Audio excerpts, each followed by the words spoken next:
The 42nd edition of the world's biggest timed cycle race, the Cape Town Cycle Tour, presented by Pick n Pay, saw some 30,000 riders descend on the mother city this weekend. The elite men's batch were first to start from outside the Cape Town Castle near the Grand Parade. Some 60 batches rolled off after them at 1-minute intervals till 9:30 when the e-bikes set off, as they all tackled 108 kilometres. Once again, the elite racing women had their own start group, and they gathered further down the route for their 78-kilometre race. With fireworks heading skyward, the elite men's race got underway. All the country's top teams and riders were in the field, including 3 former winners, Nolan Hoffman, Clint Hendricks and Tyler Day. Having crested the short climb on Nelson Mandela Boulevard through Woodstock, they dropped down Hospital Bend at high speed.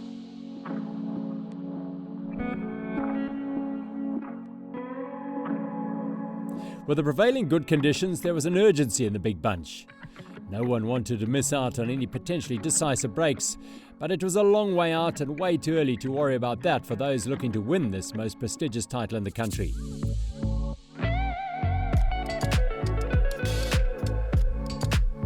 of the early aggressors was mountain biker Marco Hubert of Team Mbuko Giant.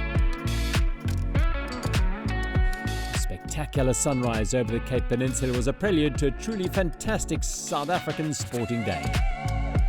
Jacques Lloyd from Stellenbosch used the winding coastal road after Muizenberg to launch a bold and ambitious solo attack.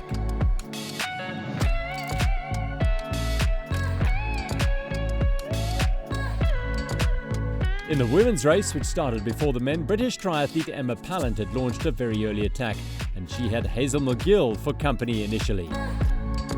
Pallant, a former Olympic standard middle distance runner, is now a world-class triathlete with multiple Ironman wins and 2 duathlon world titles to her name. She recently finished second in the Ironman 70.3 race in East London. The main bunch of women contained the likes of 7-time winner Henriette Schoeman, 2018 champion Kimberly Lecourt, and last year's winner Cherise Roulette. Pallant was on a mission, but perhaps hoping that a couple of strong riders would bridge across so they could start working together and avoid a sprint finish. Back with the men's race, and a group of 4 had a small lead. Lloyd had been joined by Englishman Barney Purboek, Namibian Driekus Coetzee and Johannesburg veteran Alex Pavlov as they set about the Smitswinkel climb. For the time being, the big teams in the peloton were content to let this quartet have their way up front.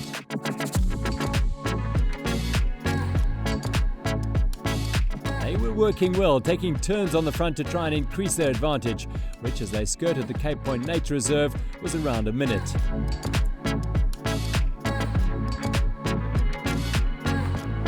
the flat road, the chase was on. Alpha Bodyworks giant, Hartleaf Deli, Team Office Guru and ProTouch all looking to make it hard, as they dragged the still big bunch through Scarborough.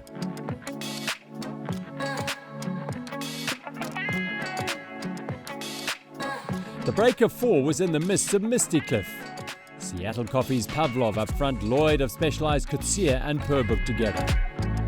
But they were soon caught. This didn't stop Lloyd continuing his show of strength on the front. On the century-old Chapman's Peak Drive, former World Tour rider Jaco Venter, guesting for Alpha Bodyworks giant, showed his experience gained from 7 years with Africa's team and 7 Grand Tours, and set a brutal pace, reducing the group in numbers.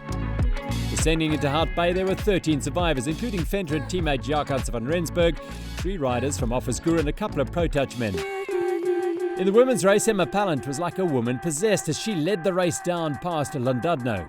Vera Adrian of Namibia and Cherise Roulette on her wheel.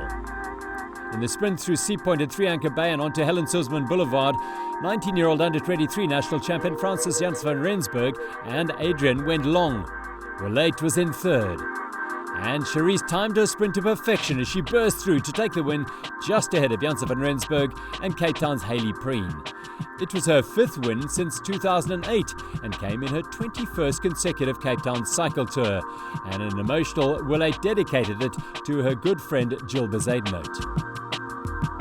Back with the men's race, the 3 riders Office Guru were well placed, and strong turns by Alex Worsdale and Dylan Girdleston gave their sprinter Travis Barrett a great opportunity.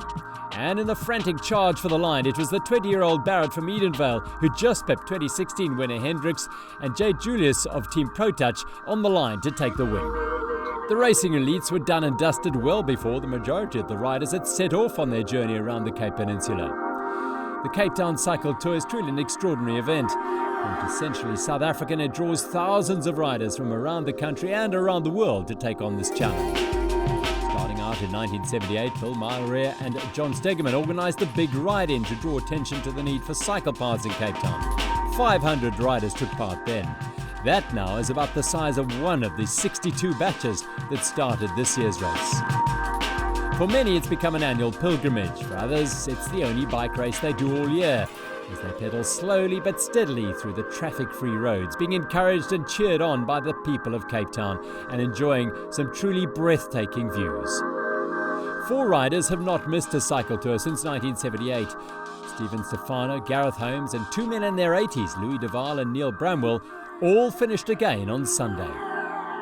The event is a massive fundraiser and thousands of riders take part to raise money for various charities. The Cape Town Cycle Tour injects some 500 million rand into the Western Cape economy every year. But even more significant is the millions it raises for welfare and the impact this has on those in need, both regionally and beyond. The charitable surplus generated through the event goes to its 2 beneficiaries, the Pedal Power Association and the Rotary Club of Claremont, which are equal stakeholders in the Cape Town Cycle Tour Trust.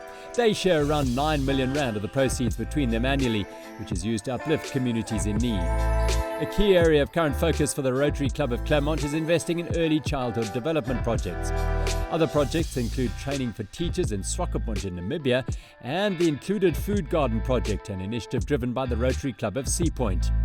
The PPA in turn uses its share to fund cycling-related projects. This year, they've used the funds received from the Cape Town Cycle Tour to assist, among others, some 12 cycling development initiatives.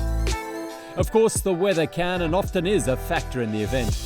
This year, riders who finished before around 11 o'clock had near-perfect conditions and many rode their fastest times ever. For those starting late and finishing in the afternoon, things got tough. The wind picked up considerably, although it was a tailwind up the long Seikabossi climb out of Hart Bay.